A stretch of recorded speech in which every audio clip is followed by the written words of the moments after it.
UP की घटना है, ये बनारस की घटना है और उनके माताजी के द्वारा अभी सुनने में आया कि यूपी पुलिस ये कह रही थी कि बिहार के लोग अनपढ़ होते हैं, जाहिल होते हैं और ये कह के इनको ताना मारा जा रहा है। मैं आग्रह करती हूँ हमारे यूपी के प्रशासन से, बिहार के प्रशासन से, एक बेटी का सवाल है और जब तक हम इस चीज़ को इग्नोर करेंगे, ऐसी समस्याएं हमारे सरकार द्वारा एक नारा दिया जाता है कि बेटी बचाओ बेटी पढ़ाओ, तो नेहा के घर क्या कहेंगे? जी देखिए, यहाँ पे मैं आई थी और यहाँ पे श्रेया के परिजन से मैं मिली हूँ और मुझे बहुत दुख हो रहा है ये सुन के कि आज भी इतना आगे, इतना मतलब आगे हम लोग बढ़ चुके हैं, लेकिन फिर भी बेटियाँ कहीं सेफ नहीं है।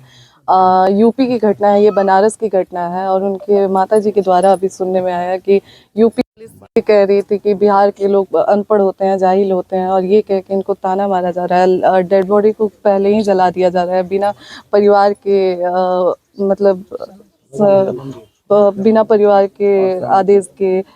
तो ये गलत चीज़ है, ऐसा नहीं होना चाहिए और इस चीज़ के लिए हम लोग खड़े हैं और मैं आग्रह करती हूँ हमारे यूपी के मतलब प्रशासन से, बिहार के प्रशासन से कि इस बात को एकदम से ध्यान में रखा जाए और कड़ी से कड़ी कार्रवाई की जाए इस पे। एक बेटी का सवाल है और जब तक हम इस चीज़ को इग्नोर करेंगे, ऐसी समस्याएं हमारे मतलब होती रहेंगी। इस चीज़ को बढ़ावा मिलेगा अगर इस चीज़ का समाधान नहीं किया जाए, तो ये बहुत गलत चीज़ है। आप एक माँ का दर्द देख सकते हैं, क्या इनकी बेटी वापस आएंगी? आप लोग देखें, इन पूरी तरह से ये टूटी पड़ी हैं। हम पूरी मीडिया को, हमारे पूरे समाज को इस चीज़ को लेके आवाज़ उठाना चाहिए।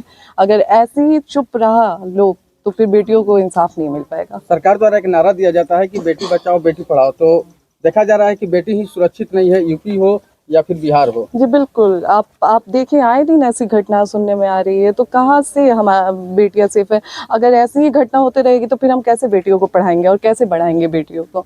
एक बहुत बड़ा ये सवाल है और ये बहुत हर किसी से होना चाहिए सवाल कि ऐसे कैसे मतलब होगा? अगर बेटियों को ऐसे ही बेटियों के साथ होते रहेगा तो फिर बेटियां कैसे आगे बढ़ेंगी? जैसे कि मैडम बताया जा रहा है कि प्रधानमंत्री का संसदीय क्षेत्र है, वहाँ के बगल में बीजेपी कार्यालय भी है जी, और सरकार से क्या मांग करती है? जी बिल्कुल, हम हाथ जोड़ के अपने आदरणीय प्रधानमंत्री जी से और मुख्यमंत्री योगी जी से हम आग्रह करना चाहते हैं कि इस बात पे उनको ध्यान देना चाहिए, मतलब एकदम सीरियस एक्शन लेना चाहिए और इस चीज़ पे बहुत जल्दी कार्रवाई होनी चाहिए। और स्नेहा के मां के साथ इंसाफ की लड़ाई में क्या ज्योति सिंह हर वक्त खड़ा रहेगी? जी बिल्कुल, मैं खड़ी हूँ। अगर मुझे दिन रात मैं बिल्कुल नहीं देखूंगी, जब भी इनको मेरी ज़रूरत होगी मैं इनके साथ हूँ और हर कदम पे इनके साथ मैं खड़ी हूँ।